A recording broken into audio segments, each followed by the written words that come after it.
నమస్తే, వీటీవీ ప్రైమ్కి స్వాగతం. చరిత్రలో చాలా అద్భుతమైనటువంటి ఉద్యమాలు ఉంటాయి. అదేవిధంగా ఆంధ్రప్రదేశ్కు చూసుకున్నప్పుడు ఆంధ్రప్రదేశ్లో కూడా పేరెన్నికగన్న స్ఫూర్తినిచ్చేటువంటి స్ఫూర్తిమంతమైనటువంటి ఉద్యమాలు కూడా చాలా ఉన్నాయి. కానీ ఇప్పుడు కొత్త చరిత్రలను సృష్టిస్తున్నారు కొంగొత్త చరిత్రకారులు.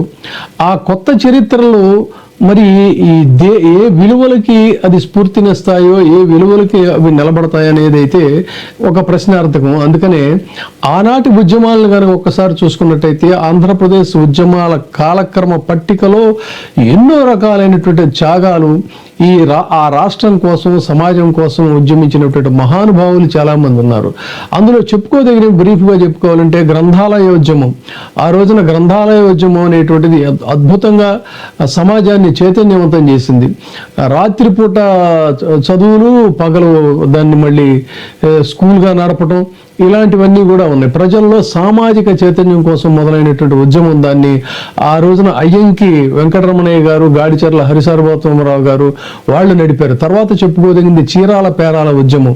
చీరాల పేరాల ఉద్యమం అంటే ఇప్పుడు వాళ్ళకి చాలా మందికి కూడా తెలియదు. బ్రిటిష్ పన్నుకి వేసేటువంటి పన్నులకు వ్యతిరేకంగా వాళ్ళు ఊరంతా ఖాళీ చేసి మీకు పన్నులు కట్టమని చెప్పిన రామ్నగర్లో నివసించినటువంటి ఒక చరిత్రది. దుగ్గిరాల గోపాలకృష్ణ గారు దాన్ని లీడ్ చేశారు.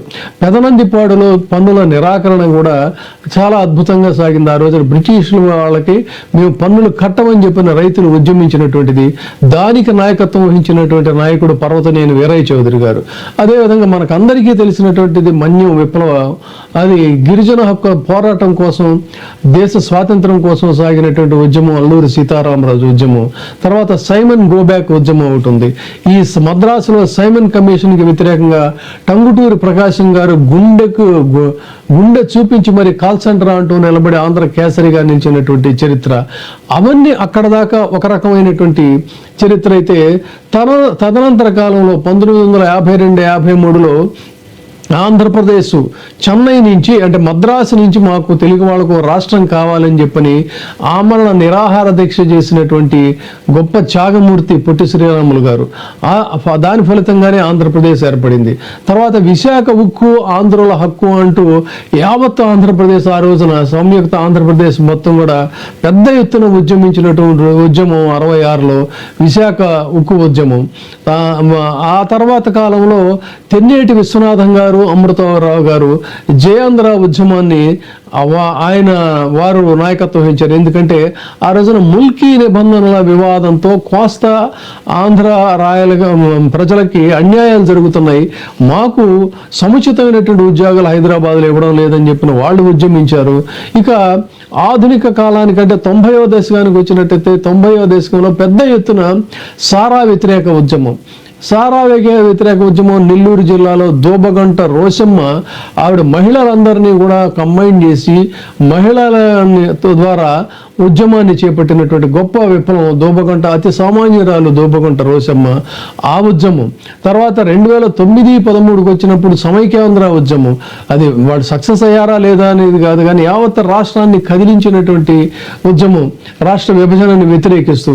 తర్వాత ఏదేమైనా సరే చెప్పుకోవాలన్నట్లయితే వాళ్ళ యొక్క భూముల కోసం మహిళలందరూ కూడా ఎవరు నడిపించారు, ఎలా నడిచారు అనేది పక్కన పెట్టినట్టయితే ఒక పట్టుదలతో ఉద్యమించినటువంటి ఉద్యమం అమరావతి రైతుల ఉద్యమం. కానీ ఇవాళ పాపం వాళ్ళకి కూడా న్యాయం జరగనటువంటి పరిస్థితి వచ్చేసింది. సో ఇలా ఒక సామాజిక అంశాల దృక్కోణంలో ఉద్యమించినటువంటి ఉద్యమాలు, స్ఫూర్తినిచ్చినటువంటి ఉద్యమాలు అవన్నీ కూడా. ఇది ఆంధ్రప్రదేశ్లో ఉద్యమ చరిత్ర. కానీ ఈ రోజున యువగళం 3 సంవత్సరాలు నారా లోకేష్ గారు యువగళం పాదయాత్రలో రెడ్ బుక్ని తీసుకొని ఆయన ఆ కాన్సెప్ట్ని ప్రజల్లోకి బలంగా తీసుకెళ్లారు. అది 3 సంవత్సరాలు పూర్తిగా వచ్చింది. కాబట్టి ఈ రోజున దాన్ని చాలా ఉత్సవాలు జరుపుకుంటున్నటువంటి స్థితి చూసినట్టయితే చరిత్ర ఎంత దారుణంగా మారిపోతూ ఉంది. చరిత్రల్ని తిరగరాసి కొత్త చరిత్రలను సృష్టిస్తూ కొత్త వాల్యూస్ని ఈ సమాజానికి ప్రోధి చేసేటువంటి స్థితిలో ఉన్నారు. నిజానికి యువగళం పాదయాత్ర అనేది ఏంటంటే ఒకటి అన్డౌటెడ్లీ అది నారా లోకేష్కి అయితే చాలా అద్భుతంగా ఉపయోగపడింది. చంద్రబాబు నాయుడు గారి ఉద్దేశం కూడా అదే. ఏంటంటే పదే పదే పదే పదే ప్రసంగించినప్పుడు ఆ ప్రసంగాల ద్వారా ఒక మంచి ఎక్స్పర్ట్గా అవుతాడని అన్డౌటెడ్లీ అంతకుముందు దానికంటే కూడా యువగళం పాదయాత్ర ద్వారా ఒక మంచి స్పీకర్గా, అంటే బెస్ట్ స్పీకర్ అని అయితే నేను అన్న, కానీ గతంలో పడినటువంటి ఆ దూడలు అలాంటివి లేకుండా ఒక స్పీకర్గా అయితే ఇవాల్వ్ అవడానికి ఇదయింది. కానీ ఆ దాంట్లో సవాళ్ళు విసురుతూ రెడ్ బుక్ అని పదే పదే ఆ రెడ్ బుక్ను చూపించి ఒక వైలెన్స్ని వాళ్ళల్లో ప్రోధి చేసి అధికారంలోకి వచ్చిన తర్వాత హోందాగా వ్యవహరించాలి. కానీ అక్కడ నుంచి ఒక వెంజన్స్ పాలిటిక్స్ అనేటువంటిది మొదలైంది. ఇది ఈ యువగళం పాదయాత్రకు బహుశా నాంది అనమాట. బహుశా వాళ్ళకి స్ఫూర్తినిస్తుంది అదేనేమో. వాళ్ళు చెప్తున్నటువంటి మాట ప్రకారంగా పాదయాత్రలో 90 పైగా బహిరంగ సభల్లో ప్రసంగించి రెడ్ బుక్ గురించి ఆయన ప్రస్తావించారు. ప్రతి నియోజకవర్గంలో కూడా రెడ్ బుక్ని చూపిస్తూ హెచ్చరికలు జారీ చేశారు. అధికారంలోకి వచ్చిన వెంటనే రెడ్ బుక్ అమలు చేస్తున్నాం, చాప్టర్ ఓపెన్ చేసామని చెప్పారు. ఓపెన్ చేసామని చెప్పిన వెంటనే వెంజన్స్ పాలిటిక్స్ అనేటువంటిది ప్రారంభమైంది. దాడులు మొదలయ్యాయి. దాడులు మొదలవటమే కాకుండా తన ఫోటో, తన బ్యానర్ మీద దగ్గర మోకాళ్లతో చితకబాది మోకాళ్లతో నిలబెట్టి దండాలు పెట్టించినటువంటి దాష్టీకం అది మొదలు. తదనంతర కాలంలో అనేక మంది మీద దాడులు జరగటం, రక్తపాతం జరగటం. వైఎస్ఆర్సీపీ చెప్తున్నటువంటి లెక్కల ప్రకారంగా చూసుకుంటే 650 మందికి నోటీసులు జారీ చేసి అక్రమ అరెస్టులు, అక్రమ కేసులు 147 కేసులు నమోదు చేసినటువంటి పరిస్థితి. సుమారు 49 మంది సోషల్ మీడియా కార్యకర్తల మీద, చిన్నపిల్లల తల్లి యంగ్స్టర్ అనేది కూడా చూడకుండా వాళ్ళని కూడా ఊరూరా జైళ్ళన్నీ తిప్పినటువంటి పరిస్థితి. ఇలా 650 మందికి పైగా నోటీసులు జారీ చేయటం. తర్వాత 680 మందిలో ఈ 41A నోటీసులు ఇచ్చి కొంతమందికి నోటీసులు కూడా ఇవ్వకుండా అక్రమ అరెస్టులు చేసిన పరిస్థితి. వాళ్ళల్లో పీక్గా చెప్పుకోవాలన్నట్లయితే ఈ వర్రా రవీందర్ రెడ్డి అనేటువంటి ఇంటూరి రవీందర్ రెడ్డి, ఇంటూరి రవికిరణ్ లాంటి సోషల్ మీడియా యాక్టివిస్టులను వాళ్ళని అరెస్ట్ చేసి వాళ్ళని వేధించడం, ఇలా చెప్పుకుంటూ పోతే ఎన్నో సంఘటనలు. వీటన్నిటికీ కూడా పరాకాష్ఠ చెప్పుకోవాలంటే మేము ఒక సీనియర్ జర్నలిస్టులుగా చరిత్రలో చదివింది ఏంటంటే, ముస్లింల కాలంలో హష్మి అనేటువంటి ఒక జర్నలిస్టు చేతులు నరికేశారని చెప్పి విన్నాం.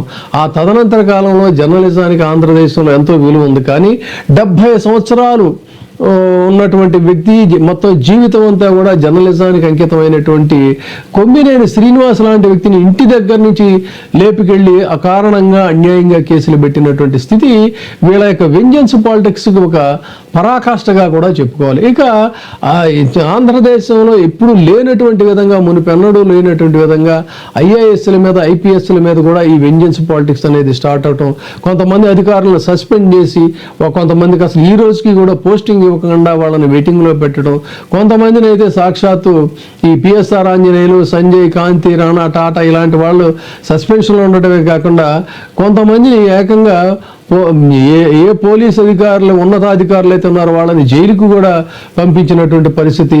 తర్వాత మాజీ ఐఏఎస్లు, ఇతర అధికారులను వాళ్ళని జైలులో పెట్టినటువంటి పరిస్థితి.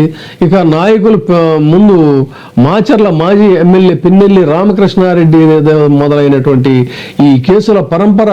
తదనంతర కాలంలో వల్లభనేని వంశీ, కాకాని గోవర్ధన్ రెడ్డి, మిథున్ రెడ్డి, చెవిరెడ్డి భాస్కర్ రెడ్డి, నందిగం సురేష్, తాజాగా మాజీ మంత్రి జోగి రమేష్, ఇలాంటి వాళ్ళందరినీ కూడా మొత్తం అందరినీ అరెస్ట్ చేయటం, వాళ్ళ మీద అక్రమ కేసులు బనాయించడం, వాళ్ళని కేసులు తిప్పటం, ఇదంతా కూడా ఏంటి అంటే it resembles the influence of red book, what they are saying, what they are showing some of the evidences అనమాట.